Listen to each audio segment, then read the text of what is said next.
In today's video, I'm going to teach you how to allow editing of responses after submitting a Google form. This is perfect when you want respondents to fix typos, update information, or adjust their answers without sending in a brand new submission. Start by opening your Google form in the editor. You should see the main tabs across the top of the screen. Next, click the Settings tab at the top. This is where all the controls for how your form behaves live, including options for responses, presentation, and more. Inside Settings, look for the section labeled Responses. In that section, find the option called Allow Response Editing. This is the key setting that lets people go back to their submission and make changes. Toggle. Allow response editing on. Turning this on means that after someone submits the form, they'll have a way to revisit that exact response and modify it. It won't create a second entry or duplicate anything. It simply updates the original submission.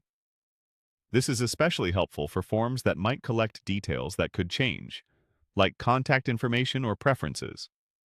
Now, close the Settings panel to return to your form. To make sure everything is working the way you expect, click Preview in the upper right corner, the button with the eye icon. Preview opens the live version of your form in a new tab so you can see exactly what respondents will experience. Fill out the form in the preview window and click Submit. You'll land on the confirmation page. Because you turned on editing, you'll now see a link labeled Edit Your Response. Go ahead and click Edit Your Response.